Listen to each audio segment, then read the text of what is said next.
हमने मना किया है ना कि हमें ये सब्जी नहीं चाहिए। हम गरीब हैं, लेकिन इसका मतलब ये नहीं कि लोगों के जूठन खाकर काम चलाएं।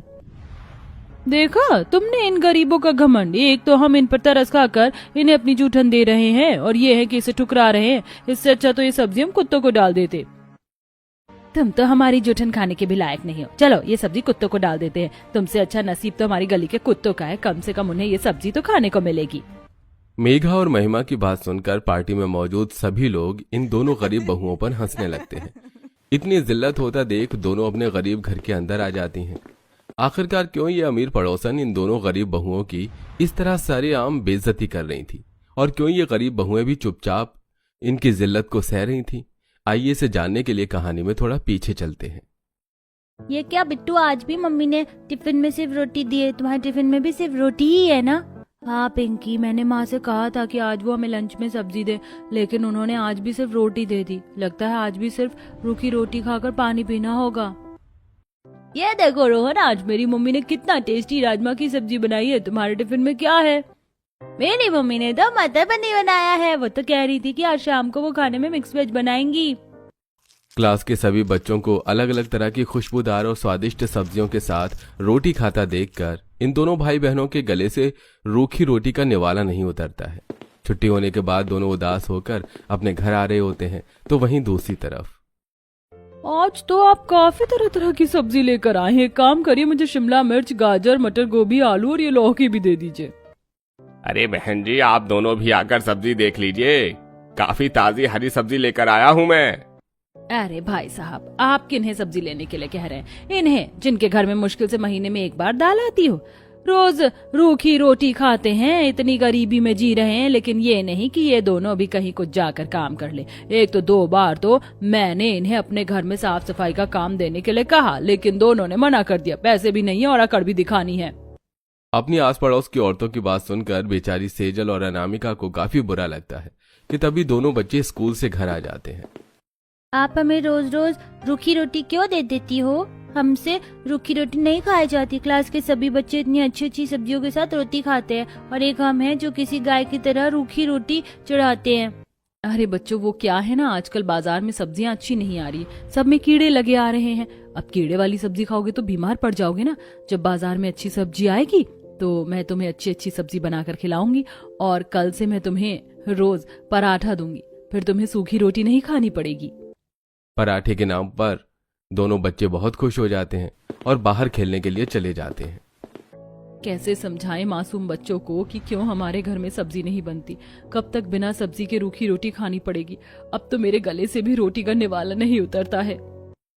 आज हमें फिर से एक बार माँ जी पिताजी से बात करनी पड़ेगी, वरना इस तरह तो हमें कभी सब्जी ही नसीब नहीं होगी। शाम होते ही दोनों बहुएं आटा गूंथ कर रोटियां बनाने लगती हैं, और आज रोटी बनाते हुए उन पर थोड़ा नमक और तेल भी लगा देती हैं, और अब पूरा परिवार प्याज के साथ रूखी रोटी खा रहा होता है। माँ जी, कितने समय से सुबह शाम सिर्फ रूखी रोटी खाने को मिल रही है। इन लोगों का काम भी ऐसा है कि आज है कल नहीं। घर में अब तो आटा भी खत्म होने वाला है। हमारी पड़ोसन है ना शांति, आप तो जानती हैं कि उसके घर में पहले कितनी गरीबी थी, लेकिन जब से उसने अपने पति के साथ काम करना शुरू किया है, अब उसका परिवार भी 2 वक्त की रोटी आराम से खा पा रहे हैं। तो इसीलिए हम कह रहे थे। चुप हो जाओ, अब आगे एक शब्द कहने की जरूरत नहीं है। कितनी बार कहा है कि हमारे घर की बहू बेटी काम नहीं करती हैं। हम जो रूखी रोटी खा रहे हैं ना, उसमें खुश हैं। भूखे मर जाएंगे, लेकिन बहू बेटियों को बाहर नहीं भेजेंगे। काम करने के लिए इज्जत हमें हमारी भूख से प्यारी है। मनोरमा बिल्कुल ठीक कह रही है। अब से इस घर में दोबारा ये बात नहीं होनी चाहिए। अपनी पुरानी सोच के चलते मनोरमा सतीश रूखी रोटी खाने को तैयार तो थे, लेकिन अपनी बहू को काम पर भेजने के लिए नहीं। सेजल और अनामिका के दोनों के पति लोगों के घरों में जाम हुए वॉशरूम और सिंक के गटर को साफ करने का काम किया करते थे। कभी कभार मिलने वाले इस काम से ही उनके घर में मुश्किल से हफ्ते भर का आटा आ पाता था। रोज रोज रूखी रोटी खाने से बचने के लिए अब आटा गूंथते हुए उसमें लाल मिर्च का पाउडर मिला दिया करती थी। 3-4 दिन तो मिर्च की रोटी खाने से किसी को कोई दिक्कत नहीं होती, लेकिन अब घर में सभी को बदहजमी होने लगती है, और दोनों बच्चों को तो दस्त लग जाते हैं। दोनों बच्चों को कल शाम से ही दस्त लग गए हैं। रूखी रोटी खाई जाती नहीं, और मिर्ची रोटी उनकी सेहत के लिए अच्छी नहीं है। क्या करें अब? एक काम करती हूँ, मैं पड़ोसन से थोड़ी सब्जी मांग कर ले आती हूँ। शर्म तो आ रही है, लेकिन अब अपने बच्चों की हालत थोड़ी ना ऐसे देख सकते हैं। सेजल अपनी अमीर पड़ोसन महिमा के घर सब्जी मांगने के लिए जाती है और महिमा जानबूझकर रूखी 3 दिन पुरानी सब्जी दे देती है। इसी बहाने से सब्जी भी घर से निकल जाएगी। वैसे भी इस गरीब को इतनी अच्छी सब्जी मिल रही है, वही काफी है। ये गरीब लोग तो कुछ भी खा लेते हैं।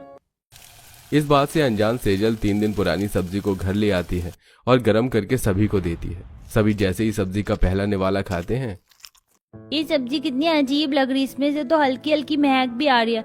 लगता है ये सब्जी खराब है। इस सब्जी में तो सच में महक आ रही है। इसका मतलब महिमा ने हमें बासी सब्जी दी है। आज भी पूरा परिवार प्याज के साथ रूखी रोटी खाकर ही सो जाता है, जिसे वो कई किलोमीटर पैदल चलकर सस्ती जगह से आटा लेने के लिए जाने लगती है। आटा लेकर सेजल घर आ ही रही होती है कि तभी कड़ी धूप में चलते हुए सेजल को हल्के से चक्कर आने लगते हैं और उसके हाथ से आटे की पन्नी छूटकर सड़क पर बिखर जाती है। सारा आटा सड़क पर बिखर गया। अब मैं क्या करूं? सड़क पर गिरे आटे को ऊपर से उठाने लगती है और घर लाकर उसकी ही रोटी बना देती है, जिसे खाकर आज रोटी खाने में इतनी अजीब क्यों लग रही है? ठीक से छाना नहीं होगा। अरे आटे को छान कर किया करो, कंकड़ आगे मेरे निवाले में। एक तो हमें नौकरी करने देते नहीं, ऊपर से इनके नखरे तो देखो। दोनों बहुएं हमेशा आसपास हो रहे भंडारे पर नजर रखती थीं। जब भी उनके घर के आसपास कोई भंडारा होता तो दोनों भंडारे की लाइन में खड़ी होकर सब्जी ले आती और उस दिन इनका परिवार सब्जी के साथ रोटी खाता। आज दोनों भाइयों को थोड़े ज्यादा पैसे मिले थे, जिससे सेजल और अनामिका पास की मंडी से ही सब्जी सस्ती लेकर आ जाती है। लेकिन जैसे ही सब्जियां बनाने के लिए सब्जी काटती है तो देखती है कि आधे से ज्यादा सब्जी तो खराब है। कभी मैं सोचूं उस सब्जी वाले ने हमें इतने कम पैसों में सब्जी कैसे दे दी। आधे से ज्यादा सब्जी तो खराब है। अब क्या ही बनेगी। थोड़ी सी सब्जी ठीक निकली है, अब इसे ही चोखा लगाकर भर के पानी डाल देंगे इसमें। अब क्या ही कर सकते हैं। कई दिन गुजर जाते हैं। कभी रूखी रोटी, कभी मिर्ची वाली, तो कभी पानी से भरी सब्जी के साथ रोटी खाकर पूरा परिवार अपना गुजारा चलाया करता था। आज दोनों बहुओं के पड़ोस में काफी बड़ी पार्टी होती है। सबके खाने के बाद सभी लोगों की प्लेट में और बर्तनों में ढेर सारी झूठी सब्जियां बच जाती हैं, जिन्हें इकट्ठा कर अमीर पड़ोसन दोनों बहुओं को देते हुए उनकी बेइज्जती करती हैं। नहीं खानी ना सब्जी तो मत खाओ। तुमसे अच्छा नसीब तो हमारे गली के कुत्तों का है। कम से कम उन्हें ये सब्जी खाने को तो मिलेगी। तुम तो हमारी गली के कुत्तों से भी गई गुजरी हो। दोनों बहुएं आंखों में आंसू लिए घर आती हैं, जिसे देख मनोरमा, अरे क्या हुआ बहुओं, तुम इस तरह से रो क्यों रही हो? रो नहीं तो क्या करूं? पहले तो सिर्फ ये बात घर तक ही सीमित थी। एक हम लोग हर रोज सूखी रोटी खाते हैं, लेकिन अब तो आस पड़ोस में भी पता चल गई ये बात। पता है आस पड़ोस के लोग हमारा कितना मजाक उड़ाते हैं। आज तो हमारी पड़ोसन अपना और अपने मेहमानों की झूठी सब्जी दे रही थी हमें खाने के लिए। पता है उसने कितने लोगों के सामने हमारी बेइज्जती की है। आपसे कह कहकर थक गए कि हमें नौकरी करने दीजिए, लेकिन आपकी पुरानी सोच कि घर की बहू बेटी नौकरी नहीं कर सकती। अरे आज के समय लड़का लड़की में कोई भेदभाव नहीं है। सब कदम से कदम मिलाकर चलते हैं। जिस घर में पति पत्नी मिलकर कमाते हैं ना, उसमें गुजारा भी अच्छा होता है और बचत भी काफी अच्छी होती है। लेकिन ये बात आप लोगों के कहाँ समझ में आएगी? माँ पिताजी, ये बात कब से हमारे दिल में थी, लेकिन आप लोगों के सामने हमें कभी नहीं कही। अरे हमारी तरह और भी गरीब मजदूर आदमी हैं, लेकिन उनकी पत्नी भी नौकरी करती है, इसलिए वो आराम से 2 वक्त की रोटी खा पाते हैं। हम खुद चाहते हैं कि हमारी पत्नी हमारे साथ काम करें, ताकि हम लोग कम से कम 2 वक्त की रोटी के साथ सब्जी तो खा सकें। अब जमाना बदल चुका है और हमें जमाने के साथ बदलना होगा, वरना एक दिन जमाना आगे निकल जाएगा और हम रूखी सूखी रोटी खाकर ही मिट्टी में मिल जाएंगे। अपने बहू और बेटों की बात सुनकर आस पड़ोस में हो रही अपनी बेइज्जती और घर में सबकी हालत को देखकर मनोरमा और सतीश को भी अब अपनी सोच गलत लगने लगती है, जिसके बाद अब वो अपनी सोच बदलकर अपनी दोनों बहुओं को नौकरी करने की इजाजत दे देते हैं। अनामिका और सेजल जल्दी ही बड़ी कोठियों में खाना बनाने और साफ सफाई का काम ढूंढ लेती हैं और अब हर परिवार की तरह इनके परिवार में भी 3 वक्त सब्जी बनती है।